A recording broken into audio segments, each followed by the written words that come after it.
Bismillahirrahmanirrahim. Pada pertemuan kali ini, kuliah pertama ekonometrika, kita membahas tentang konsep dasar ekonometrika, di mana kita akan mengenal tentang pengertian dari ekonometrika, lalu mengapa ekonometrika menjadi disiplin ilmu tersendiri, dan metodologi ekonometrika beserta contoh kasus terapannya. Pertama, kita mengenal what is econometrics. Apa itu ekonometrika? Econometrics means economic measurement. Jadi secara sederhana, ekonometrika itu berarti pengukuran ekonomi. Meskipun pengukuran secara kuantitatif adalah bagian penting dalam ekonometrika, namun ruang lingkup ekonometrika jauh lebih luas dari itu, berdasarkan dari buku Gujarati dan Porter tahun 2010. Ekonometrika dapat didefinisikan sebagai ilmu sosial di mana perangkat atau metode dari teori ekonomi, matematika, dan statistika inferensial diaplikasikan pada analisis dari fenomena ekonomi. Berdasarkan dari buku Goldberger A.S. Economic Theory, John Ellery and Sons, New York, tahun 1964. Ekonometrika juga dapat didefinisikan sebagai analisis kuantitatif dari fenomena ekonomi aktual berdasarkan perkembangan menyeluruh dari teori dan observasi terkait dengan metode inferensi atau penarikan kesimpulan yang sesuai. Dari pendapat Paul A. Samuelson, T.C. Koopmans, dan G.R.N. Stone, Ekonometrika 1954 ya. Econometrics is concerned with the empirical determination of economic laws. Ini dari buku, dari jurnal ya, H. Thiel, Principles of Econometrics, New York, tahun 1971. Maksudnya ekonometrika itu fokusnya pada penentuan empiris dari hukum-hukum ekonomi atau dari teori-teori ekonomi. Contohnya, sebelum kita melihat contoh di sini, econometrics itu asal suku katanya dari dua suku kata, yaitu berasal dari economic and metrics. Artinya kalau di sini economic adalah ilmu ekonomi dan metrics adalah pengukuran, artinya secara umum memang sesuai dari pengertian dari buku Gujarati bahwa ukuran-ukuran atau pengukuran dari fenomena-fenomena ekonomi atau indikator-indikator ekonomi. Measurement of any economic phenomenon, artinya pengukuran dari fenomena-fenomena dari aktivitas-aktivitas atau fenomena ekonomi. Contohnya, misalnya ada teori ekonomi yaitu law of demand, hukum permintaan. Law of demand says there is an inverse relation between price and demand. Artinya berdasarkan hukum permintaan mengatakan bahwa ada hubungan terbalik atau tidak searah antara harga dengan permintaan. Jika misalnya harga naik, permintaan turun, dan sebaliknya jika harga turun, permintaan akan naik. Ini berdasarkan teori hukum permintaan atau dari hukum Gaussian ya. Measuring the elasticity of demand using regression is part of econometrics. Nah, misalnya kalau mengukur elastisitas permintaan yang menggunakan alat analisis regresi, itu adalah contoh atau bagian dari penerapan ilmu ekonometrika. Demikian. Next, kita sebaiknya mengetahui mengapa ekonometrika menjadi suatu disiplin ilmu tersendiri. Sebagaimana beberapa definisi yang kita sudah tahu sebelumnya, ekonometrika itu adalah ilmu campuran dari teori ekonomi, matematika ekonomi, statistik, baik statistik ekonomi maupun statistik matematika.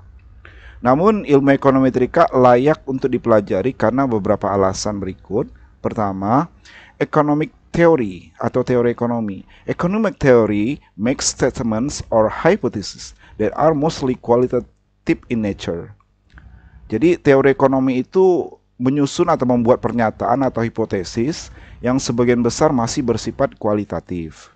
Misalnya, teori mikroekonomi menyatakan bahwa penurunan harga dari sebuah komoditas akan menaikkan permintaan dari komoditas tersebut dalam kondisi ceteris paribus atau faktor-faktor lain, hal-hal lain tidak ada yang berubah. Oleh karena itu, teori ekonomi menetapkan bahwa terjadi hubungan negatif atau terbalik antara harga dan jumlah kuantitas yang diminta dari suatu komoditas. Akan tetapi, teori itu sendiri tidak memberikan ukuran numerik tentang kekuatan hubungan antara keduanya. Artinya, ia tidak mengetahui seberapa besar jumlah yang diminta akan naik atau turun sebagai akibat dari perubahan tertentu pada harga barang tersebut. Jadi, adalah tugas ahli ekonometrika untuk memberikan perkiraan numerik tersebut. Jadi, kalau teori itu sifatnya masih kualitatif, yang mengatakan kalau penurunan harga suatu barang atau komoditas itu akan menaikkan permintaan dari komoditas atau barang tersebut dengan kondisi faktor lain tidak berubah, itu sifatnya kan masih sifat kualitatif. Jadi tugas ahli ekonometrik untuk memberikan perkiraan berapa angka. Kalau misalnya harga naik sekian, maka permintaan turun berapa sekian. Jadi ada angka-angkanya yang akan dianalisis oleh ahli ekonometrika untuk memberikan sekali lagi perkiraan numerik dari berdasarkan teori ekonomi yang masih bersifat kualitatif ini. Jadi ekonometrika itu memberikan konten empiris, yaitu berdasarkan observasi atau eksperimen pada sebagian besar teori ekonomi. Kalau kita menemukan dalam sebuah studi atau eksperimen bahwa ketika harga suatu unit naik misalnya sebesar $1, kuantitas yang diminta turun misalnya turunnya 100 unit. Nah, kita tidak hanya membenarkan atau mengiyakan dari teori ekonomi yang menyatakan hubungan terbalik antara harga dengan permintaan, tapi juga dalam proses analisis atau eksperimen ini kita juga telah memberikan perkiraan numeriknya, yaitu berapa angkanya. Kalau harga naik $1, turunnya permintaan 100 unit. Itu adalah contoh perkiraan numerik mengenai hubungan antara dua variabel, yaitu harga dan kuantitas menjadi suatu studi atau eksperimen. Jadi betapa teori ekonomi itu harus dibuktikan secara empiris melalui ilmu ekonometrika. Lalu secara matematika ekonomi, bagaimana? Tadi bicara tentang teori ekonomi ya. Ekonometrika itu sekali lagi dari campuran teori ekonomi, matematika ekonomi, dan statistik, baik statistik ekonomi maupun statistik matematika. Tadi kita sudah bahas kaitannya dengan teori ekonomi, mengapa ekonometrika itu penting menjadi disiplin ilmu tersendiri. Nah, selanjutnya dari bidang ilmu lain yang merupakan pembentuk ilmu ekonometrika yaitu matematika ekonomi. Matematika ekonomi tugasnya itu untuk mengekspresikan teori ekonomi dalam bentuk persamaan atau model matematika. Meskipun teori tersebut belum tentu dapat diukur atau belum teruji secara empiris. Jadi teori itu kita jadikan atau spesifikasikan ke dalam bentuk model matematika. Walaupun teori belum diukur atau belum diuji secara empiris atau ilmiah. Ekonometrika seperti disebutkan sebelumnya itu bertujuan dalam pengujian empiris dari teori ekonomi. Ahli ekonometrika seringkali menggunakan persamaan matematika dari ekonomi matematika untuk mereka uji secara empiris. Jadi model matematika atau persamaan matematika itu juga akan diuji secara empiris melalui ilmu ekonometrika. Selanjutnya, bidang ilmu lain yang membentuk ekonometrika yaitu statistik ekonomi. Itu berkaitan dengan pengumpulan, pengolahan, dan penyajian data ekonomi dalam bentuk grafik, diagram, dan tabel. Ini adalah tugas ahli statistik ekonomi, yaitu menyajikan data dalam bentuk mengumpulkan, mengolah, menyajikan datanya dalam bentuk grafik, diagram, tabel. Itu tugas dari ahli dari statistik. Jadi tugas ahli statistik itu mengumpulkan data misalnya tentang PDB, lapangan kerja, pengangguran, harga, dan lain-lain. Dan data ini merupakan data mentah untuk proses dari ilmu ekonometrik. Jadi akan tetapi tugas ahli statistik ekonomi jadi hanyalah sampai di situ saja, yaitu mengumpulkan, kemudian mengolah, lalu menyajikan datanya dalam bentuk ini ya, grafik diagram tabel. Nah, tugasnya hanya sampai di situ, tugas ahli statistik, tidak mencakup pengujian data yang telah terkumpul untuk diuji terhadap teori ekonomi. Jadi, tugas menguji data tersebut adalah tugas dari ahli ekonometrika. Lalu statistik matematika.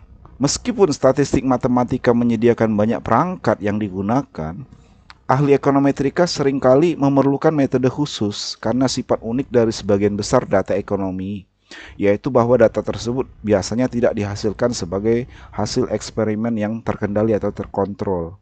Misalnya data mengenai konsumsi, pendapatan, investasi, tabungan, harga, dan lain-lain yang telah dikumpulkan oleh lembaga-lembaga publik dan swasta sifatnya masih non-eksperimen. Jadi masih belum diuji ya, kebenarannya atau keabsahannya atau tingkat keyakinannya. Jadi bisa saja data tersebut mengandung kesalahan pengukuran, baik kelalaian maupun kesalahan lainnya. Dan ahli ekonometrika lah yang diminta untuk mengatasi berbagai kesalahan-kesalahan pengukuran tersebut dengan menggunakan metode analisis khusus. Jadi betapa ekonometrika itu menyempurnakan atau membuat data-data dari statistik ekonomi maupun model matematik menjadi lebih berarti atau lebih bermakna dan lebih bisa dipertanggungjawabkan secara ilmiah. Lalu mengapa juga ekonometrika menjadi disiplin ilmu tersendiri ini, terutama bagi mahasiswa ya. Bagi mahasiswa, terutama khususnya jurusan ekonomi dan bisnis, yaitu ada alasan pragmatis untuk mempelajari ekonometrika. Misalnya setelah lulus dalam pekerjaan, misalnya setelah mendapatkan pekerjaan, mungkin saja alumni atau lulusan dari ekonomi dan bisnis itu diminta untuk misalnya meramalkan penjualan, suku bunga, misalnya jumlah uang beredar, atau juga memperkirakan fungsi permintaan dan penawaran atau elastisitas harga suatu produk. Dan juga seringkali para ekonom tampil sebagai saksi ahli di hadapan suatu forum atas nama klien mereka atau masyarakat luas. Pengetahuan tentang ekonometrika memang sangat membantu dalam menganalisis dan mengatasi berbagai permasalahan ekonomi tersebut, baik bagi mahasiswa lulusan terutama khususnya ekonomi dan bisnis maupun sebagai ekonom ya, ekonom yang mengenal atau menguasai bidang ilmu ekonometrika. Jadi, dapat dikatakan bahwa ekonometrik telah menjadi bagian integral dari bidang ekonomi dan bisnis. Demikian beberapa pengertian maupun mengapa ekonometrika menjadi penting sebagai disiplin ilmu tersendiri. Jadi dari beberapa pengertian maupun pentingnya ekonometrika itu, kita bisa menyimpulkan bahwa econometrics is the application of mathematics, statistical inference, and economic theory.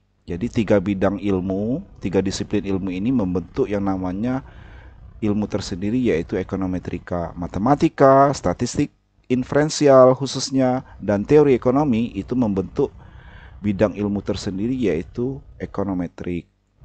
Apa tujuan dari ekonometrik? Yaitu to measure the relationship of economic variables in real world.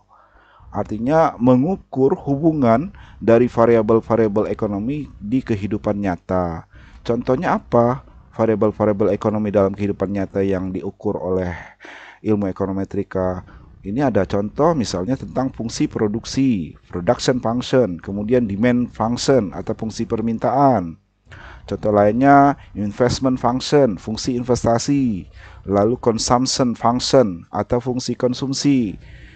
Mungkin lain-lain misalnya fungsi daripada permintaan tenaga kerja ya, atau lain misalnya tentang pengangguran dan lain-lain sebagainya. Hal-hal yang berkaitan dengan variabel-variabel ekonomi baik secara makro maupun mikro. Bagaimana mengukur? Kalau ngomong-ngomong tentang pengukuran variabel ekonomi. Bagaimana caranya? How? Yaitu measuring the relationship of the economic variables in the real world, mengukur hubungan-hubungan atau pengaruh dari variabel-variabel ekonomi dalam kehidupan nyata itu bagaimana caranya? Salah satunya ini contohnya yaitu dengan menggunakan regression analysis atau analisis regresi. Apa itu analisis regresi? Ini salah satu alat analisis dalam ekonometrika yang paling utama ya, yaitu analisis regresi. Banyak alat analisis, tapi yang sebagian besar banyak digunakan misalnya contohnya analisis regresi. Apa itu analisis regresi? Adalah a statistical tool that has capability to measure the impact of one or more variables on one or more other variables. Artinya, alat statistik yang mempunyai kemampuan untuk mengukur pengaruh dari satu atau lebih variabel pada satu atau lebih variabel lainnya di kehidupan aktivitas ekonomi ya maksudnya. Jadi mengukur pengaruh dari satu atau lebih variabel terhadap satu atau lebih variabel lainnya. Secara konsep untuk pengukuran, basic konsepnya untuk mengukur pengaruh dari satu variabel terhadap variabel lainnya, itu ada konsep tentang dependent variable, ada variabel terikat, kemudian independent variable, variabel bebas, kemudian ada istilah konsep lainnya yaitu tentang single equation regression atau regresi dengan satu persamaan atau model sederhana. Jadi regresi menggunakan model satu persamaan, kemudian simultaneous equation regression atau model regresi yang menggunakan banyak persamaan, lebih dari satu persamaan ya, simultan. Jadi ini konsep di mana mengukur variabel ekonomi dalam penerapan ekonometrika itu bisa salah satunya dengan menggunakan alat analisis regresi. Dengan tentu saja kita akan kenal dalam analisis regresi itu tentang variabel terikat, variabel bebas, model persamaan satu persamaan, dan model persamaan yaitu lebih dari satu persamaan. Bisa saja 2 atau 3 persamaan secara simultan ya menyeluruh. Nah, di sini contoh dari konsep-konsep atau basic konsep tadi, dari misalnya model regresi itu kan ada dua model di sini nanti dikenal model matematika dan model ekonometrika atau statistika. Model secara matematika seperti ini yaitu model secara determinan ya yang bisa dipastikan hubungannya. Misalnya tadi pengaruh dari dua variabel yaitu income dan pendapatan, pendapatan dan kekayaan wealth terhadap tingkat konsumsi. Ini contoh model estimasi dari model matematis. C hat I sama dengan beta hat 0 plus beta hat 1 II plus beta hat 2 WI. Nah, ini adalah contoh dari model matematika yang merupakan model estimasi. Kemudian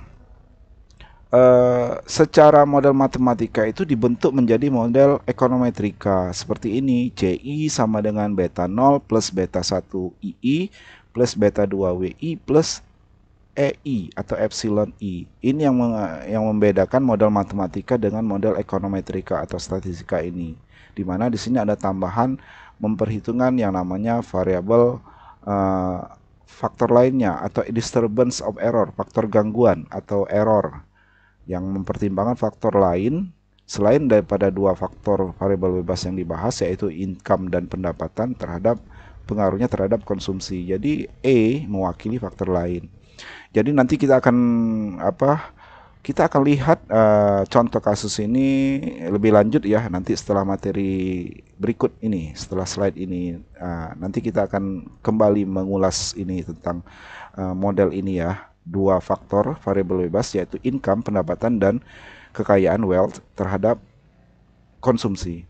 Nah, tapi dalam konsep ini dari model ekonometrika ini, maksud saya model statistika atau ekonometrika ini, itu kita kenal konsep-konsep tentang ada yang disebut parameter. Parameternya apa dari model atau persamaan ini? Yaitu beta 0, konstanta beta 0. Kemudian ada beta 1 dan beta 2 ini adalah koefisien dari variabel bebas, independent variable koefisien. Koefisien misalnya beta 1 adalah koefisien daripada income I. Beta 2 adalah koefisien dari variabel bebas kekayaan wealth W. Nah, itu disebut parameter. Jadi parameter sekali lagi ada beta 0 konstanta, ada beta 1 koefisien regresi daripada income pendapatan, dan beta 2 koefisien regresi daripada kekayaan wealth. Kemudian dari model ini juga kita akan mengenal ada yang disebut variabel terikat, dependent variables. Variabel terikat di sini dalam hal ini adalah konsumsi, consumption C. Konsumsi ini ada yang data konsumsi yang sebenarnya observed, ada data konsumsi yang diprediksi, perkiraan. Jadi kalau penulisannya konsumsi yang sebenarnya atau observasi aktual itu dalam bentuk C biasa, CI ya. I ini menyatakan pada periode keberapa ya yang diteliti. Jadi entitasnya ya. Jadi C saja. Kemudian kalau nilai prediksi C-nya itu ada tanda topi, C hat, C perkiraan. Ini menandai pembedanya ya. Kalau C biasa itu C kenyataan atau C sebenarnya. Kalau sudah ada tanda topi hat di atas C, C hat, ini menandakan C ini sudah bisa diprediksi. Konsumsinya adalah nilai konsumsi prediksi atau perkiraan. C prediksi atau C perkiraan, C hat. Kemudian ada residual, akan kita kenal pada konsep dependent ini ada nilai residualnya, nilai selisih atau error, di mana adalah C sebenarnya, C aktual dikurangi C perkiraan, C hat. Ini akan menghasilkan nilai residu. Kemudian pada model regresi ini juga, ekonometrika, model regresi ekonometrika ini, kita kenal istilah error term tadi yang sudah saya jelaskan sebelumnya. Itu gambaran faktor-faktor lain atau faktor gangguan yang juga mempengaruhi daripada tingkat konsumsi atau variabel terikat. Di mana selain daripada faktor yang diteliti, misalnya di sini ada dua nih, income dan kekayaan, wealth. Pendapatan dan kekayaan. Tapi sebenarnya selain daripada pendapatan dan kekayaan, juga ada faktor lain yang mempengaruhi tingkat konsumsi masyarakat. Bisa saja selera, bisa saja pajak, bisa saja harga barang lain, harga barang substitusi, atau situasi politik, dan mungkin juga hal-hal lain ya, faktor lain yang juga mempengaruhi konsumsi. Nah, itu diwakili oleh variabel epsilon ini. Makanya dalam model ekonometrika mempertimbangkan faktor lainnya yang juga mengganggu pengaruh daripada dua variabel yang diteliti, dalam hal ini income dan pendapat kekayaan ya. Jadi error term ini mewakili faktor-faktor lainnya sebagai faktor yang juga mempengaruhi konsumsi, yang mana tentu saja tidak akuratnya perkiraan daripada income dan kekayaan. Jadi tetap mempertimbangkan faktor lainnya. Kemudian pada model ekonometrika juga dikenal istilah ada variabel independent variables. Dalam hal ini dari model ini ada dua, yaitu variabel income, pendapatan, dan variabel kekayaan, wealth, W. I dan W ini adalah variabel bebas. Jadi dari model ini kita akan mengenal beberapa konsep, yaitu tentang variabel terikatnya, yaitu C, dependent variable C, kemudian variabel bebas atau independent variabelnya ada dua, I dan W. Kemudian ada parameter yaitu beta 0, beta 1, dan beta 2, dan ada error term epsilon. Jadi untuk variabel-variabel dependent maupun variabel terikat, tentu kita membutuhkan sumber data. Data-data yang mana bisa berupa data primer maupun data sekunder, data source, sumber datanya ya, yang akan diolah.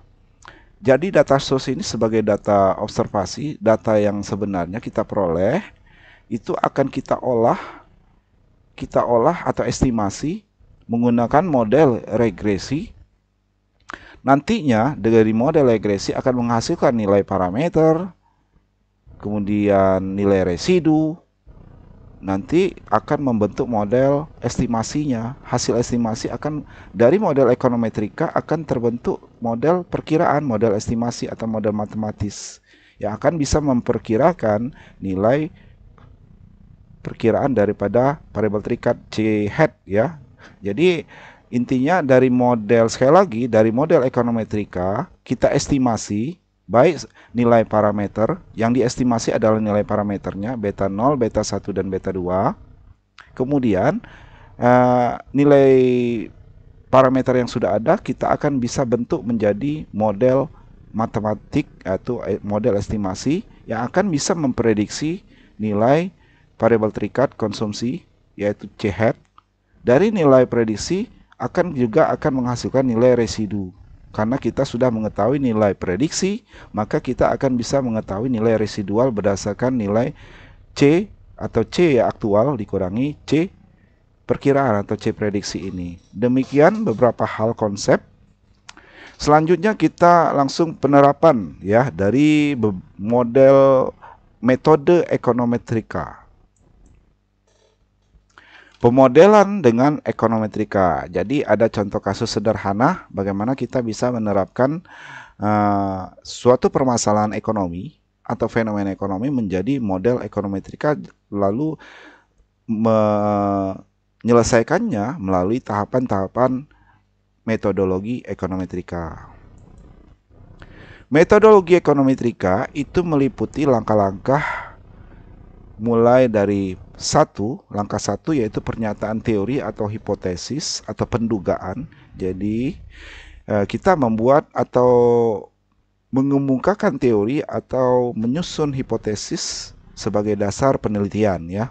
Kedua tahapannya adalah spesifikasi model matematika berdasarkan teori atau hipotesis dari langkah pertama ini. Kemudian selanjutnya kita jadikan spesifikasi model statistik atau ekonometrikanya. Selanjutnya tahapan keempat adalah pengumpulan data. Tahapan kelima dari metodologi ekonometrika adalah estimasi parameter dalam model ekonometrika tersebut. Kemudian tahapan keenam adalah pengujian hipotesis. Tahapan keenam itu pengujian hipotesis. Kemudian tahapan ketujuh peramalan atau prediksi. Selanjutnya sebagai pelengkap adalah tahapan ke-8 menggunakan model untuk pengendalian atau sebagai tujuan kebijakan. Jadi kita akan langsung ilustrasikan dari 8 langkah metodologi ekonometrika ini menjadi seperti ini ya. Kita akan ilustrasikan tahap demi tahap. Pertama, tahapan dari pernyataan atau hipotesis. Langkah pertama dari metodologi ekonometrika yaitu pernyataan teori atau hipotesis ya. Contohnya di sini kita misalnya mengangkat tentang teori marginal propensity to consume MPC, yaitu di mana teori ini adalah teori dari John Maynard Keynes ya, ahli ekonomi terkenal, ahli ekonomi neoklasik. Keynes dalam teori marginal propensity to consume-nya mengatakan bahwa laju perubahan konsumsi untuk setiap penambahan 1 unit, misalnya dalam hal ini rupiah pendapatan, itu berada antara 0 dan 1. Jadi Keynes menetapkan teori tentang kecenderungan mengkonsumsi marginal ya, kecenderungan tambahan konsumsi akibat bertambahnya tingkat pendapatan atau tingkat perubahan konsumsi untuk 1 unit perubahan pada pendapatan, katakanlah misalnya penambahan sebesar 1 rupiah atau 1 dolar misalnya, yang nilainya pasti lebih besar dari 0 tetapi lebih kecil dari 1. Jadi MPC itu berada antara 0 dan 1 ya. Ini teori, secara teori sudah kita kita jadikan sumber penelitian yang akan kita buktikan teori dari John Maynard Keynes ya, teori dari ahli ekonomi Keynes. Singkatnya, ini tentang teori MPC ini itu bahwa menyatakan setiap orang baik pria, wanita, atau masyarakat semuanya pasti akan meningkatkan konsumsi ketika pendapatan mereka meningkat. Namun, tidak sama besar dengan peningkatan pendapatan tersebut. Jadi, pasti MPC itu berada antara 0 dan 1. Ini berdasarkan teori. Selanjutnya, dari teori yang sudah kita ungkapkan untuk kita teliti ini, kita kemukakan, kita ajukan untuk kita teliti pembuktiannya, kita masuk ke tahapan kedua, yaitu kita nyatakan teori ini ke dalam bentuk model matematika dari fungsi konsumsi. Dari model matematikanya, misalnya model fungsi linear Y sama dengan beta 0 plus beta 1 X, di mana beta 1 itu berada di antara 0 dan 1. Dalam hal ini dari model matematika fungsi linear ini, persamaan linear ini, Y adalah simbol, misalnya kita ibaratkan pengeluaran konsumsi, Y adalah konsumsi. Kemudian X ini adalah variabel bebas, yaitu pendapatan. Y variabel terikat, independent variable, pengeluaran konsumsi. X variabel independent atau variabel bebas, yaitu pendapatan. Di mana kemudian keterangan lainnya beta 0 dan beta 1 itu adalah parameter persamaan atau model, parameter dari persamaan atau model. Kemudian beta 0 itu sendiri adalah nilai konstanta atau intercept. Kemudian beta 1 itu adalah slope atau koefisien regresi. Dalam hal ini slope ini sendiri adalah sebagai MPC dari penerapan teori MPC, marginal propensity to consume ini. Dari gambar kita bisa lihat bahwa MPC itu kecenderungan atau garis miring ya, arah garis daripada kecondongan mengkonsumsi. Seberapa besar konsumsi dinyatakan dalam sumbu vertikal Y, itu kecondongannya berdasarkan penambahan dari X pendapatan. Jadi di sini slope atau koefisien regresi ini menunjukkan garis arah, kecondongan garis daripada kecondongan mengkonsumsi akibat bertambahnya pendapatan ya. Di sini adalah MPC atau beta 1 ya. Beta 1 itu sebagai slope atau koefisien arah. Itu berasal dari delta Y, perubahan Y akibat perubahan konsumsi akibat perubahan atau delta daripada pendapatan. Delta Y dibagi delta pendapatan menghasilkan nilai slope atau koefisien regresi daripada konsumsi atau MPC. Kemudian kalau beta 0 ini sebagai intercept titik potong, yaitu nilai konsumsi atau Y pada saat X sama dengan 0 atau pendapatan sama dengan 0, itulah nilai konstanta atau beta 0. Jadi titik potong atau intercept. Seberapa besar nilai konstanta itu dipengaruhi oleh kalau X-nya 0 atau pendapatan 0, itulah nilai konsumsinya. Masih ada nilai konsumsi, sebenarnya pengaruh dari faktor lain ya, selain daripada pendapatan. Jadi tetap ada nilai konsumsi. Nah ini contoh gambar ya dari fungsi konsumsi, fungsi linear konsumsi. Kemudian selanjutnya setelah kita masuk tahapan metode kedua dari metode ekonometrika, kita masuk ke tahapan ketiga, yaitu dari model matematika tadi kita bentuk atau spesifikasikan ke dalam bentuk model ekonometrika, di mana model ekonometrika atau statistikanya adalah Y sama dengan beta 0 plus beta 1X plus U, di mana beta 1 juga berada di antara 0 dan 1.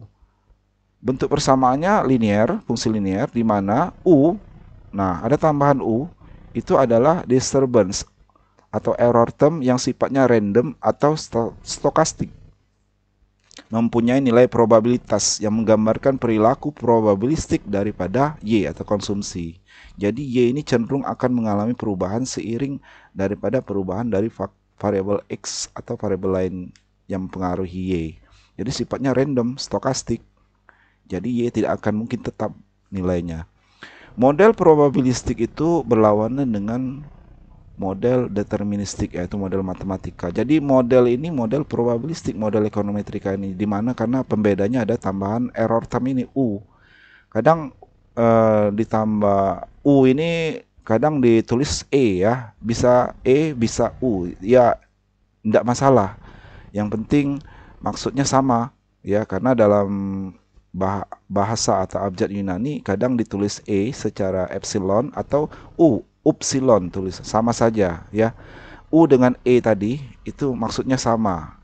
Kalau di study dituliskan E dalam penulisan fungsinya E seperti yang sebelumnya digambar pakai E. Kalau pakai U juga nggak apa-apa ya, hanya simbol. Maksudnya tetap sama, yaitu error term. Upsilon maupun epsilon sama saja. Dalam beberapa literatur tidak masalah ya, sama maksudnya. Kadang E ditulis U, kadang betanol juga ditulis A. Itu tergantung, kalau A dia B biasa, A Latin, B Latin. Ya, dalam hal beberapa literatur itu beda-beda, yang penting maksudnya sama ya, itu harus dipahami. Nah, dalam tahapan ketiga ini, spesifikasi model ekonometrik, di sini sudah jelas bahwa ada tambahan U tadi, error term. Maka ini disebut Y, variabel terikat, sebagai variabel yang sifatnya probabilistik. Jadi modelnya model probabilistik. Jadi sesuatu yang pasti ada mengandung kesalahan pengukuran. Kalau deterministik, model matematik itu sesuatu pengukuran yang pasti, yang hanya dipengaruhi oleh faktor yang diteliti. Jadi kalau dalam model ekonometrika ini, di sini ada residu-residu atau error, selisih ya, di mana inilah yang disebut U. Selisih antara perkiraan dengan titik kenyataan, yang titik-titik di sekitar garis regresi, ini garis regresi, ini sepanjang garis regresi ini adalah nilai-nilai perkiraan, membentuk nilai perkiraan atau garis regresi.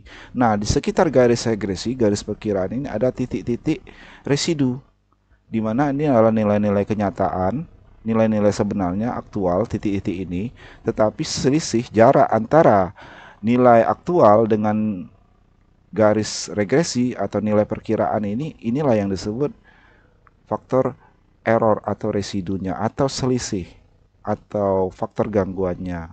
Misalnya di sini kenyataannya di sini, ternyata tetapi perkiraan kita di garis regresi adalah di sini.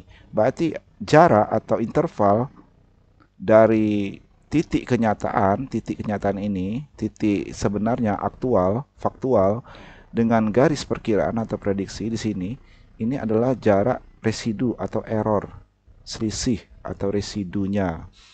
Y observasi, titik sekitar garis ini adalah nilai Y observasi, dikurangi nilai Y perkiraan di sepanjang garis regresi ini, nilai Y perkiraan, inilah namanya residu atau upsilon. Demikian. Selanjutnya, tahapan keempat, setelah kita ada teori, kemudian kita bentuk model matematik, kemudian tahapan ketiga kita tadi sudah bentuk model ekonometrik, maka kita perlu data ya untuk meneliti atau menganalisis. Tentu saja perlu membutuhkan data, obtaining the data atau mengumpulkan data. Jadi untuk memperoleh nilai numerik dari parameter baik beta 0 maupun beta 1, kita membutuhkan data. Ini contohnya, tabel ini adalah tabel data, yaitu tabel yang menghubungkan antara Personal Consumption Expenditure (PCE), dalam hal ini adalah Y ya simbolnya, dan the Gross Domestic Product (GDP), dalam hal ini X simbolnya ya. Data ini contohnya data dalam nilai real, dari tahun 1982 sampai 1996 ini contohnya ya. Ini data Y, ini adalah data PCE atau Personal Consumption Expenditure (PCE). Iya. Kemudian nilai X ini adalah nilai GDP, the Gross Domestic Product, atau variabel pendapatan nasional ya, PDB. Dari tabulasi data ini plot-plot datanya. Ini kira-kira seperti inilah plot datanya. Misalnya pada tahun kita lihat pada GDP pada saat pendapatan sebesar berapa di sini, misalnya 3081 di sini ya, yang pertama itu menghasilkan kenyataan pada saat X misalnya 4000, maksud saya 4620 di sini ya, 3 di sini titik X. itu menghasilkan konsumsi personal consumption expenditure yaitu 3081,5.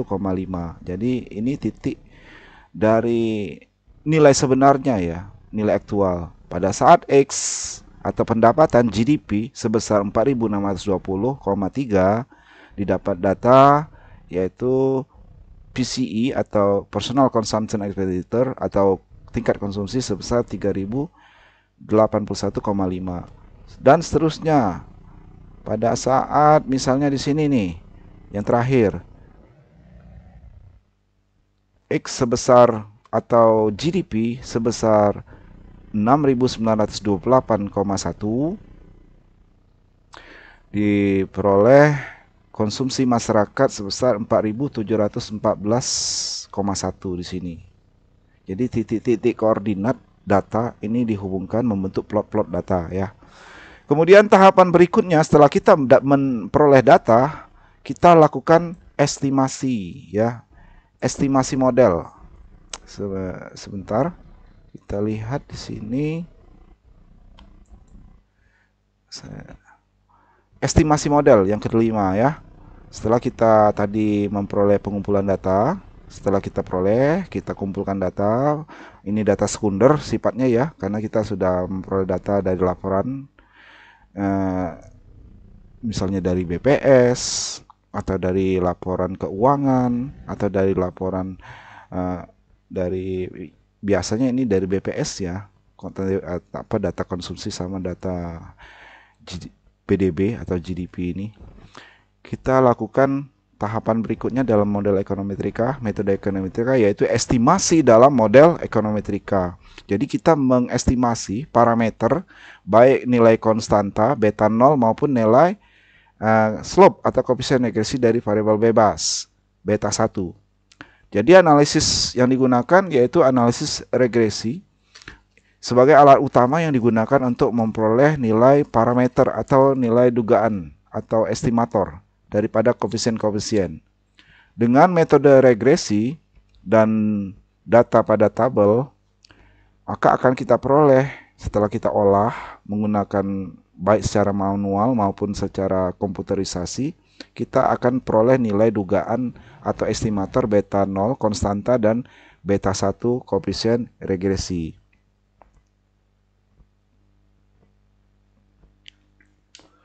Anggap saja sudah diolah dan dihasilkan nilai dugaan atau estimator dari koefisien konstanta sebesar min 184,08. Ini sudah diolah ya hasilnya. Nilai beta 0 min 184,08 dan nilai beta 1-nya atau slope-nya 0,7064. Jadi setelah kita peroleh nilai parameter ini, maka kita bisa susun fungsi konsumsi dugaan atau persamaan regresi perkiraan atau model perkiraannya, yaitu Y hat sama dengan min 184,08 plus 0,7064 XI. Jadi beginilah ya, ketika kita sudah mendapatkan nilai konstanta sekian dan koefisien regresi atau beta 0, beta 1-nya sekian, jadi beta 0 maupun beta 1 sudah didapat, kita bisa susun persamaan regresinya seperti ini. Y hat sama dengan, sekali lagi, min 184,08 plus 0,7064 XI. Dari model regresi atau persamaan regresi ini atau fungsi konsumsi persamaan regresi ini, itu bisa dilihat garis regresinya lumayan bagus, yaitu di mana, kenapa bagus? Karena slope koefisiennya atau MPC-nya ya, ingat konsep teori tadi, yaitu sebesar 0,71. Ini sudah dibulatkan 2 desimal ya, 0,7064 kita bulatkan dari menjadi 0,71, pembulatan 2 desimal setelah koma. Kenapa dikatakan bagus? Bahwa setiap peningkatan pendapatan real $1 itu akan meningkatkan sekitar 71 sen atau 0,71 dolar secara rata-rata dalam konsumsi real. Jadi 0,71 dikalikan misalnya kalau pendapatan X-nya itu meningkat 1, maka akan meningkatkan sekitar 0,71 dolar atau kalau dalam persen 71% ya dalam meningkatkan konsumsi real, meningkatkan Y. Jadi mudah-mudahan bisa dipahami maksudnya ya dalam menginterpretasikan model regresi ini. Kenapa ini ditulis Y hat? Karena ini sudah berbentuk perkiraan, Y perkiraan, Y hat. Ini pembeda. Kalau Y saja itu belum menghasilkan nilai parameter atau masih berbentuk nilai Y saja itu nilai Y aktual, bukan nilai Y perkiraan. Selanjutnya, tahapan berikutnya setelah kita memasuk, misalnya ini sudah contoh ya, sudah estimasi dan kita sudah hasilkan nilai konstanta maupun nilai slope, koefisien regresinya, kita langsung melanjutkan dengan tahapan keempat dari metodologi ekonometrika, yaitu melakukan pengujian hipotesis. Tahapan keenamnya, yaitu pengujian hipotesis. Tahapan keenam dari metodologi ekonometrika, yaitu untuk mengetahui apakah koefisien dugaan yang diperoleh, yaitu beta 0 dan beta 1 tadi, sejalan dengan harapan teori. Maka perlulah diuji. Terutama khususnya koefisien regresi atau slope-nya itu yang MPC-nya yang kita uji, nilai beta 1-nya. Keynes secara teori mengharapkan nilai MPC itu bernilai positif, tetapi kurang dari 1, di mana beta 1 itu lebih kecil atau sama dengan 1, tapi kurang dari 1 ya. Dalam kasus ini kita sudah tahu bahwa nilai slope atau koefisien regresi beta 1-nya atau MPC yaitu 0,71. Kita sudah dapat ya 0,7004, kita bulatkan 2 desimal. Ini MPC-nya yaitu 0,71. Sebelum mengkonfirmasi teori konsumsi Keynes, kita harus meneliti apakah angka dugaan tersebut berada di bawah 1. Dengan kata lain, secara statistik 0,71 tentu saja sudah berada di bawah 1 atau kurang dari 1. Jika benar, sudah mendukung teori Keynes. Jadi 0,71 ini berarti hasil penelitian kita sudah mendukung dari teori Keynes yang mengatakan MPC itu kurang dari 1. Konfirmasi dengan cara itu atau sanggahan terhadap teori ekonomi yang berbasis bukti sampel adalah dasar dari teori statistika yang dikenal dengan istilah statistical inference, pengujian hipotesis ya, hypothesis testing. Jadi pengujian hipotesis bertujuan untuk mengetahui tingkat signifikansi dari pengaruh pendapatan, dalam ini GDP atau PDB, terhadap konsumsi atau personal consumption expenditure.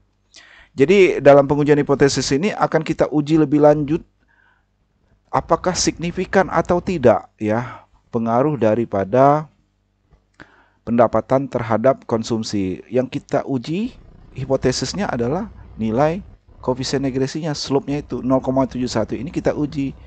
Kalau secara teori sudah mendukung, tapi secara statistik apakah signifikan atau tidak, maka kita perlu akan melakukan pengujian hipotesis. Bisa saja dalam analisis regresi kita melakukan pengujian hipotesis berupa uji F atau uji model regresi secara menyeluruh, uji F, maupun uji T, uji koefisien regresi itu sendiri terhadap variabel terikatnya, apakah signifikan atau tidak signifikan. Itulah yang disebut uji hipotesis. Selanjutnya juga kita akan mengetahui juga nilai kontribusinya atau koefisien determinasinya, apakah variabel bebas ini kontribusinya besar atau signifikan pengaruhnya terhadap perubahan variabel terikat, yaitu dalam hal ini konsumsi. Selanjutnya setelah kita sudah melakukan pengujian hipotesis, kita memasuki tahapan metodologi ekonometrika berikutnya. Kita lanjutkan dengan peramalan dan prediksi. Jadi tahapan ketujuh ini setelah kita melalui pengujian-pengujian dari model regresi yang kita hasilkan. Bisa saja pengujian itu tidak hanya pengujian hipotesis, ada uji asumsi klasik, ada uji validitas, reliabilitas kalau datanya primer, ada uji koefisien determinasinya, dan sebagainya yang dibutuhkan untuk meyakinkan bahwa model regresi itu sudah tepat, juga sudah memenuhi asumsi yang best linear unbiased estimator, juga sebagai model yang layak atau goodness of fit. Maka setelah semuanya tahapan ke-6 kita lalui, kita memasuki tahapan ketujuh dari metodologi ekonometrika, yaitu melakukan peramalan dan prediksi. Jadi model regresi sudah bisa kita gunakan sebagai alat prediksi atau alat untuk meramalkan atau memperkirakan variabel terikat di masa depan. Misalkan kita bermaksud memprediksi rata-rata belanja konsumsi untuk misalnya di tahun 1997, sedangkan di data kan kita tampilkan sampai tahun 1996. Kita mau memprediksi konsumsi di tahun 1997. Sebenarnya ada data yang disimpan di sini. Ini berdasarkan contoh dari buku Damodar N. Gujarati dan Dawn C. Porter ya, contoh kasus ini mengacu pada contoh kasus di mana memang ada sengaja data yang disimpan tidak ditampilkan langsung sebagai alat untuk kita prediksi. Jadi tidak semua data itu kita tampilkan. Data tahun 1997 sengaja tidak langsung ditampilkan karena sebagai alat untuk kita prediksi ya. Nilai rata-rata konsumsi di tahun 1997 itu tidak ditampilkan. Yang kita tampilkan, yang kita olah ya berdasarkan sampai tahun 1996 tadi ya. Jadi data konsumsi tahun 1997 atau PCE tahun 1997 ini sebenarnya ada, sudah tersedia, tetapi sengaja tidak kita gunakan untuk ditampilkan guna mengilustrasikan topik yang kita sedang bahas. Jadi ada sebagian data yang kita simpan untuk menguji seberapa baik model memprediksi observasi yang di luar sampel. Yang sampel kita kan hanya sampai tahun 1996. Bagaimana kalau kita prediksi data di luar sampel? Padahal tahun 1997 data aktualnya sudah ada, tapi kita tidak teliti. Itu ada di buku contoh penjelasannya kenapa tidak ada data ditampilkan di tahun 1997 dan seterusnya. Ini sebagai pembandingnya ada ditampilkan penjelasannya di buku Damodar N. Gujarati, Dawn C. Porter. Anda bisa lihat itu karangan buku dasar-dasar ekonometrika karangan Damodar N. Gujarati and Dawn C. Porter tahun 2010. Dalam hal ini di halaman 10 ya. Silakan bagi kawan sahabat yang cukup mempertanyakan data ini dari mana, kenapa tidak ditampilkan, itu ada penjelasan juga di buku yang saya sebutkan tadi referensinya.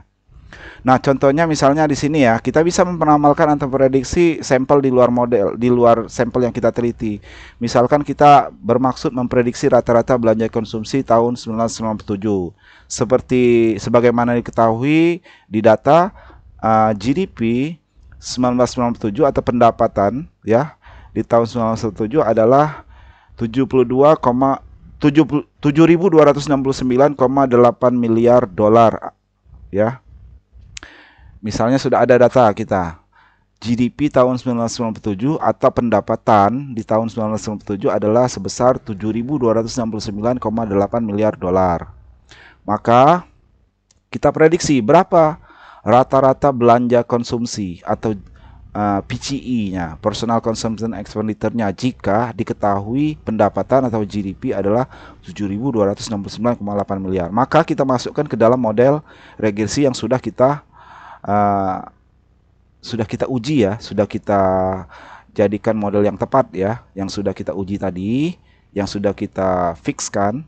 Jadi modelnya itu untuk mengetahui Y atau konsumsi di tahun 1997, Y hat 1997 itu sama dengan min 184,0779 plus 0,7064 dikalikan GDP tahun 1997 atau pendapatan tahun 1997 yaitu 7.269,8.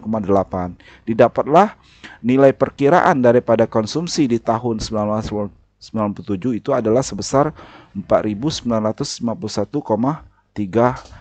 miliar dolar. Ini perkiraan nilai PCE di tahun 1997, nilai perkiraan atau nilai prediksinya. Sedangkan di data sebenarnya angka aktual dari belanja konsumsi atau PCE pada tahun 1997 itu adalah 4.913,5 miliar dolar. Jadi ada selisih ya. Prediksi model itu adalah 4.951,3 miliar. Jadi ada selisih atau kelebihan sebesar 37,82 miliar dolar, atau kesalahan prediksinya sebesar 37,82 miliar dolar yang berasal dari nilai aktual 4.913,5 dikurang nilai prediksi 4.951,3 miliar. Jadi di sini ada kesalahan prediksi atau kelebihan prediksi, yaitu 37,82 miliar atau sekitar 0,77% kesalahan prediksi dari nilai aktual GDP yang sebesar 4.913,5 miliar dolar. Jadi ada istilahnya aktualnya sekian, prediksinya sekian. Artinya nilai aktual ini berada di bawah nilai prediksi, ya. Selisih atau residu errornya, nah itu yaitu sebesar 37,82 miliar dolar, atau kalau dipresentasikan sebesar 0,77% kesalahan prediksinya yang berasal dari 37,82 miliar dibagi dengan nilai aktualnya 4.913,5 miliar, dikalikan 100, maka didapatkan nilai 0,77% kesalahan prediksi. Demikian bagaimana kita bisa meramalkan atau memprediksi nilai variabel terikat, dalam hal ini konsumsi, yang di luar sampel, yaitu di tahun depannya misalnya, dengan berdasarkan model regresi yang sudah kita susun atau kita sudah uji. Selanjutnya di tahapan berikutnya, setelah kita bisa meramal atau memprediksi, kita bisa lanjut dengan tahapan pelengkap, yaitu tahapan terakhir ke-8, yaitu menggunakan model untuk pengendalian atau penyusunan kebijakan. Jadi dengan persamaan terestimasi tersebut di atas yang sudah kita olah tadi, misalnya ini pemerintah ingin melakukan kebijakan ya untuk menyusun atau merancang kebijakan. Pemerintah misalnya percaya bahwa belanja konsumen sekitar 4.900 miliar dolar akan menahan misalnya dalam hal mengatasi pengangguran pada level 4,2%. Maka berapa level pendapatan atau GDP yang akan menjamin tercapainya target belanja konsumsi atau PCE tersebut. Jadi jika hasil regresi atau model regresi sudah dianggap benar, sudah diuji, secara sederhana aritmatik akan menunjukkan dengan PCE 4.900 sama dengan min 184,0779 plus 0,7064X. Ini model regresi untuk mencari berapa pendapatan X-nya. X ini GDP-nya berapa. Jadi setelah kita olah dengan menyelesaikan persamaan, akan diperolehlah insya Allah nilai X-nya sebesar kira-kira 7.997 ya, kurang lebih ya. Jadi dengan level pendapatan sebesar 7.197 miliar dolar dengan MPC 0,71 setelah dibulatkan 2 desimal, akan melahirkan belanja konsumen sekitar 4.900 miliar dolar. Jadi level pendapatan yang akan menjamin tercapainya target belanja konsumsi atau dalam rangka menahan laju pengangguran pada level 4,2% adalah sebesar 7.997 miliar dolar. Jadi pemerintah bisa saja menganggarkan tingkat pendapatan masyarakat untuk dalam rangka daya beli masyarakat, konsumsi masyarakat tetap bisa mencapai level yang diharapkan, atau dalam rangka juga menahan laju pengangguran, itu bisa dianggarkan bahwa distribusi pendapatan masyarakat itu harus sebesar 7.197 miliar dolar. Jadi ada kebijakan yang bisa diambil.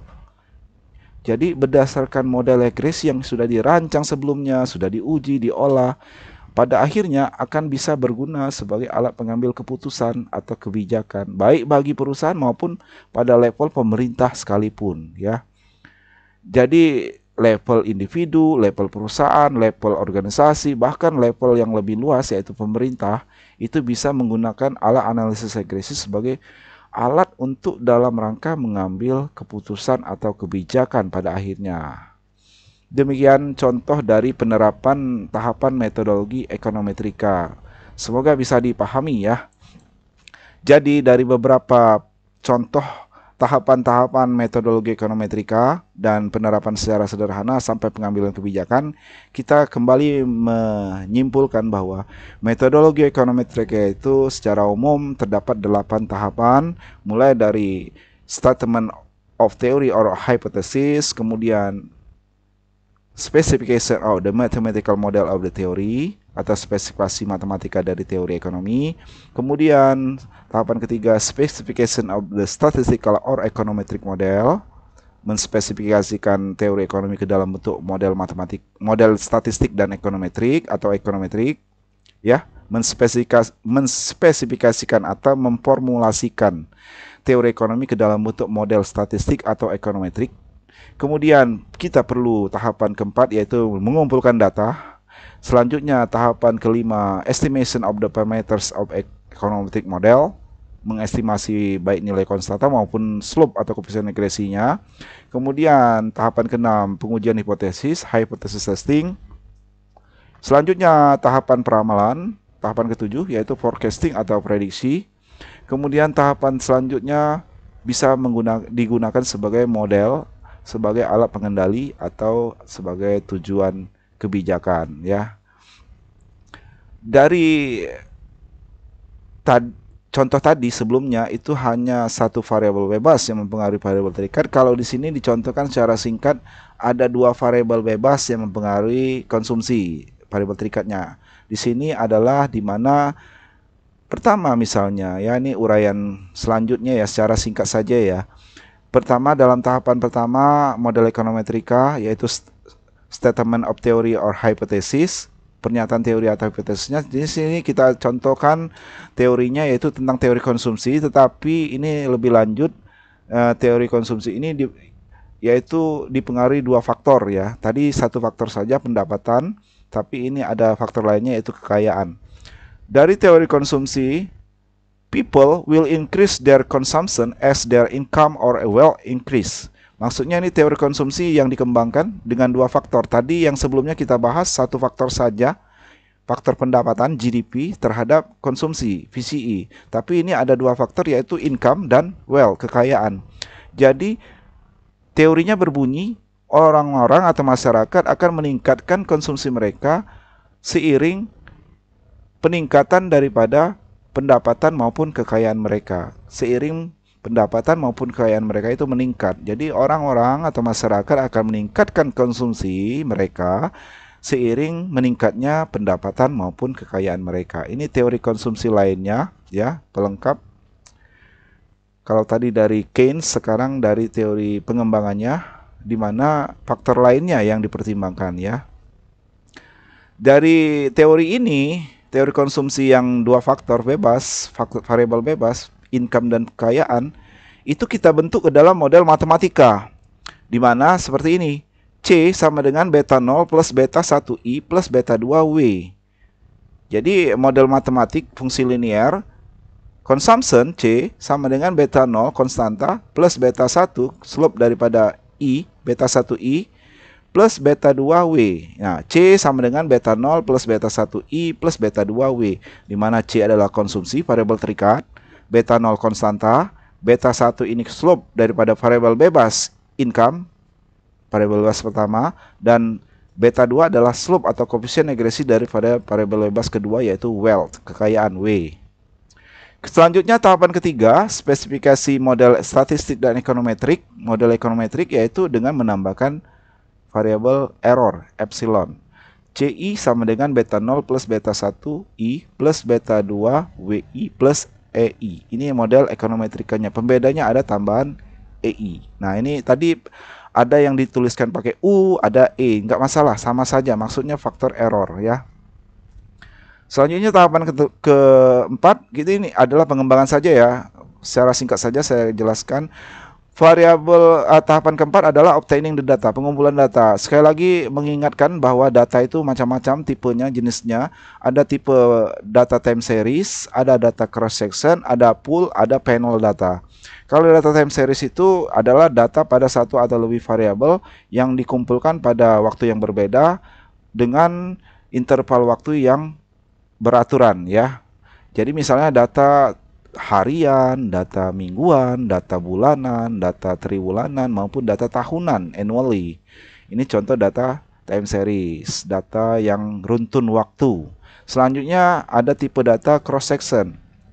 Data on one or more variable that collect in the same point of time but from a different unit of observation. Jadi data yang dikumpulkan pada satu atau lebih variabel yang dikumpulkan pada suatu waktu yang sama tetapi berbeda unit atau berbeda objek observasi ya. Contoh data cross section ini adalah data kuesioner misalnya ya. Data kuesioner yang atau angket yang disebarkan pada banyak responden. Lalu ada data tipe pool data. Data that combine both time series data and cross section data, yang merupakan gabungan kombinasi dari baik data time series maupun data cross section. Selanjutnya ada panel data. Special type of pool data in which the same unit of observation is surveyed over time. Data panel ini adalah contoh bagian dari data pool yang mana pada satu unit yang sama dari objek yang diteliti tetapi banyak waktu yang diteliti ya. Misalnya objeknya Provinsi Sumatera Selatan contohnya. Ada 17 kabupaten dan kota dan diteliti pada 5 tahun. Misalnya 5 tahun berurutan. Itu adalah contoh panel data. Next. Langkah kelima, estimation of the parameters. Ya, ini contoh lainnya bahwa tahapan kelima dari variabel bebas dua faktor tadi, yaitu income dan wealth yang mempengaruhi konsumsi. Kita bisa gunakan bagaimana caranya mengestimasi, yaitu melakukan estimasi ini. Jadi estimation of the parameters of the econometric model ini bisa menggunakan metode ordinary least square method regression, yaitu estimation of the parameters of the econometric model by minimizing the sum of square residual. Jadi meminimalkan kesalahan residual ya. Kesalahan kuadrat dari residual itu adalah metode OLS atau ordinary least square, metode regresi ya. Metode regresi ini itu kita bisa olah secara manual maupun banyak perangkat sekarang yang untuk lebih memudahkan menggunakan software atau perangkat lunak statistik, yaitu antara lain ada SPSS, eViews, Minitab, Shazam, Microfit dan lain-lain. Ini banyak program komputer yang bisa membantu mengolah data statistik untuk lebih memudahkan, mempersingkat waktu ya. Walaupun secara manual kita bisa juga gunakan. Tapi kalau data sudah terlalu banyak, biasanya lebih kita gunakan pakai praktik program komputer ya. Bisa berbagai macam software yang bisa kita gunakan. Dari hasil olah data, estimation result, hasil olah data, kita akan melakukan uji asumsi klasik maupun bisa uji kelayakan model, goodness of fit test. Uji asumsi klasik bisa kita gunakan contohnya uji multikoliniaritas, uji normalitas, uji autokorelasi, uji heteroskedastisitas, dan uji spesifikasi modelnya. Selanjutnya untuk uji kelayakan model bisa menggunakan uji Ebb dan analisis koefisien determinasi. Ini hanya sekedar gambaran singkat ya. Selanjutnya tahapan ke-6 dalam metodologi ekonometrika dalam variabel dua faktor tadi, ini menjelaskan ulang sebenarnya pengujian hipotesis, di mana dalam pengujian hipotesis, hypothesis testing, tujuannya atau objektifnya adalah untuk mengetahui atau menentukan signifikansi daripada pengaruh variabel bebas terhadap variabel terikat, to determine the significancy of the effect of the independent variables. Jadi seberapa signifikan variabel bebas tersebut dalam mempengaruhi variabel terikat. Apakah signifikan atau tidak signifikan maksudnya ya, perlu diketahui. Kemudian metodenya bisa menggunakan metode pengujian uji t-test, uji dua sisi, uji satu sisi kiri, atau uji satu sisi kanan. Uji dua sisi itu jika pengaruhnya diharapkan positif atau negatif. Kita belum tahu pengaruh dari variabel bebas itu positif atau negatifnya. Tapi kalau kita sudah tahu, misalnya uji satu sisi, left side, jika pengaruh dari variabel bebas itu kita harapkan adalah negatif, atau kita sudah mengetahui secara teori negatif hubungannya, bisa kita gunakan uji satu sisi kiri. Tapi kalau kita sudah mengetahui bahwa pengaruh variabel bebas itu positif, kita gunakan uji satu sisi kanan. If the effect expected to be positive, jika pengaruhnya diperkirakan atau diharapkan adalah positif. Jadi ini berbagai konsep. Selanjutnya tahapan ke-7 dan 8 kita sudah tahu. Tahapan ke-7 adalah tahapan peramalan dan tahapan ke-8 adalah tahapan pengambilan kebijakan. Jadi seluruh langkah-langkah dari metodologi ekonometrika, all steps of econometric models, ini digambarkan secara singkat seperti ini ya. Dari kehidupan nyata, real world, dunia nyata, perilaku-perilaku ekonomi atau aktivitas ekonomi itu, fenomena-fenomena ekonomi itu bisa kita ambil teori ekonominya, lalu kita bentuk ke dalam model ekonometrik atau sebelumnya model matematik. Selanjutnya kita bisa lakukan yaitu estimasi model berdasarkan data ya, data pengumpulan data di tahapan keempat. Kita akan lakukan estimasi model. Dalam estimasi model ini akan menghasilkan nilai parameternya, baik nilai konstanta maupun nilai koefisien regresi masing-masing variabel bebas. Dalam contoh ini nilai konstanta dianggap saja dari data sudah dihasilkan nilai konstanta 315 misalnya. Kemudian nilai koefisien daripada variabel income I, variabel bebas pertama yaitu 0,413, nilai slope atau koefisien regresinya, dan nilai slope atau koefisien regresi dari variabel bebas kedua wealth, kekayaan, itu 0,021 hasil estimasi ya. Maka kita bisa bentuk model regresi, model estimasinya, model perkiraannya, C hat sama dengan 315 plus 0,413I plus 0,021W.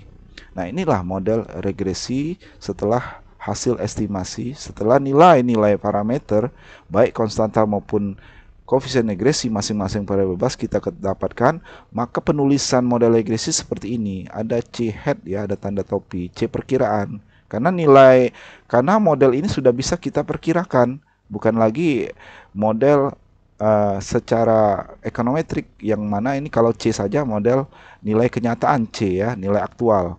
Kalau nilai perkiraan ada pembedanya yaitu tanda penulisan tanda topi atau hat, tanda perkiraan maksudnya.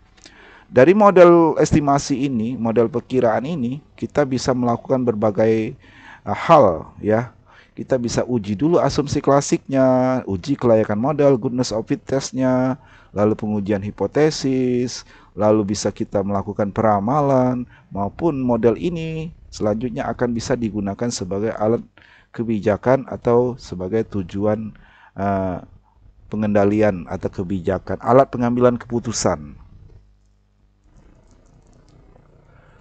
Jadi dari hasil estimasi dan kita susun persamaan regresi, ini persamaan regresi atau model regresi estimasi ini harus kita lakukan pengujian-pengujian, baik uji asumsi klasik, uji kelayakan model, uji hipotesis, prediksinya, maupun akhirnya akan bisa digunakan sebagai alat pengambilan keputusan atau kebijakan.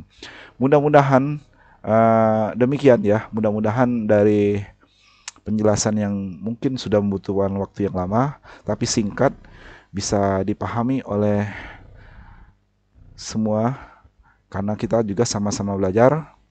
Semoga bisa dipahami kuliah ekonometrika pertemuan 1 ini, terutama bagi mahasiswa yang mengambil mata kuliah ekonometrika. Saya akhiri, lebih dan kurang jika ada kekeliruan, saya mohon maaf. Mohon saran dan kritiknya komentar. Insya Allah saya akan jawab. Mohon di like, di share, dan subscribe. Terima kasih. Saya akhiri. Alhamdulillah. Assalamualaikum warahmatullahi wabarakatuh.